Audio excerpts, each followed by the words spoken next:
सबरी विश्व के सबसे सुंदर स्त्री थी।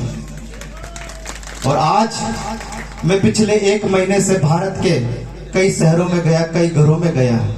घर में घुसते ही एक ही भजन सुना कि मेरे झोपड़ी के भाग आज खुल जाएंगे। थोड़ा इसको बढ़ाओ यार, कि मेरे घर राम आएंगे। सबरी 14 वर्ष की उम्र में मतंग ऋषि की कुटिया पर पहुंची और कई ऋषियों ने मजाक बनाया कि क्या इसको भगवान दर्शन देंगे, लेकिन गुरु की आज्ञा थी कि तुम्हें कुछ नहीं करना है।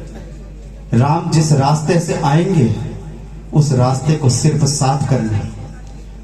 बात तो वहां तक चली जाती है साहब कि सबरी जिस सरोवर में जाकर के जल पीती है, उस सरोवर में से ऋषि उसको तिरस्कृत कर देते हैं कि उस सरोवर का जल हम नहीं पिएंगे। क्यों? कि सबरी ने उस सरोवर को स्पर्श कर दिया।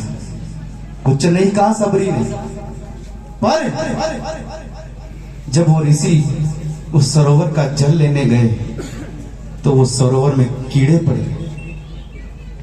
वो सबरी 14 वर्ष की थी तब अपने गुरु की कुटिया में गई और गुरु ने आदेश दिया था कि इस रास्ते में जितने कांटे हैं उन कांटों को साफ कर, एक दिन राम जरूर आएंगे। और राम कब आए कि सबरी की उम्र 14 से 100 वर्ष की हो गई, तब राम आए।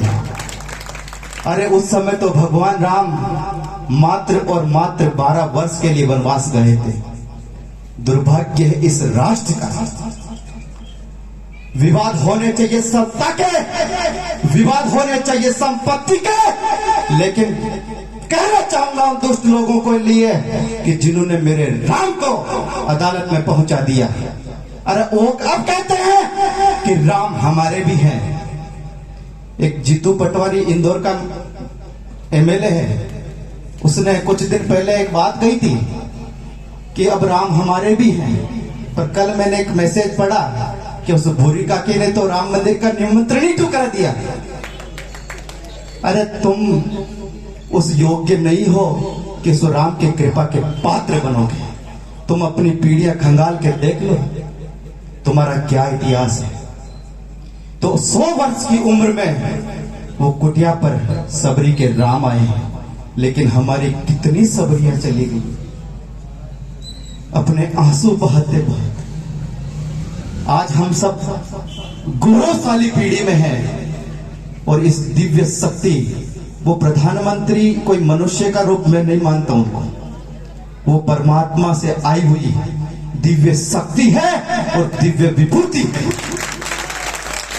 कभी चित्र देखा होगा आपने प्रधानमंत्री आवास के अंदर कुत्तों को सहलाते हुए, कुत्तों को पप्पी लगाते हुए, लेकिन परसों मैंने एक वीडियो देखा गौ माता को अपने हाथों से घास खिलाते हुए।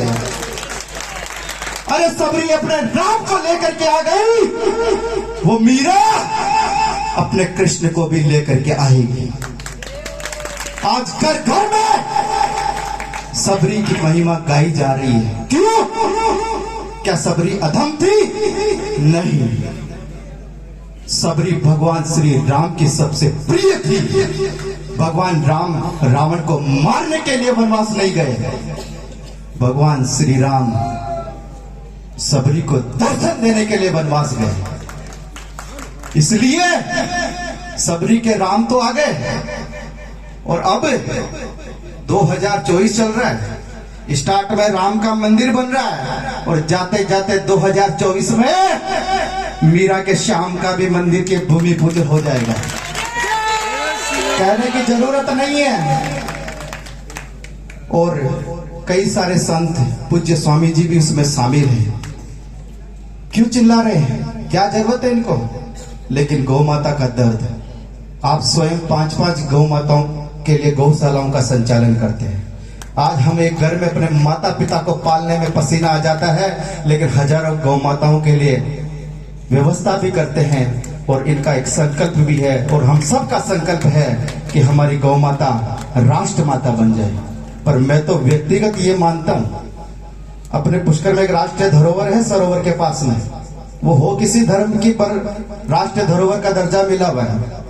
उसमें एक पत्थर तो छोड़ो, उसके 300 मीटर के दायरे में एक पत्थर नहीं खड़ा कर सकते आप।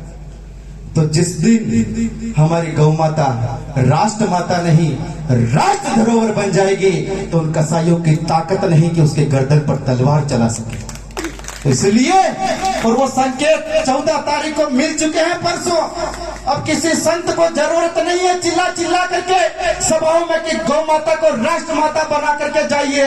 उस व्यक्ति ने जब वो सत्ता पर आया था, सारे संकल्प लिए थे कि राम मंदिर बनाऊंगा, तब मजाक बनाया था लोगों ने कि राम मंदिर कैसे बन जाएगा। लेकिन उस दिव्य विभूति को कोई पद और प्रतिष्ठा की लालच नहीं, वो अपने धर्म को बचाने आया है और वो धर्म का भगवा पूरे। पहले सुनते थे छोटा सा एक देश है पाकिस्तान, जो भारत को पता नहीं कब कब आंखें दिखाता था। आज स्थिति क्या हो गई, खाने के फोड़े बढ़ रहे हैं उनको। और आज विश्व के सभी राष्ट्र सनातन राष्ट्र हिंदू राष्ट्र की ओर अपनी आंख उठा करके और दर्शन करना चाहते हैं कि हिंदू राष्ट्र के अंदर क्या है और भारत इसको क्यों कहते हैं। पहले देश का प्रधानमंत्री जाता था किसी राष्ट्र के अंदर तो उसको बीजे के लिए लाइन में खड़ा रहता था।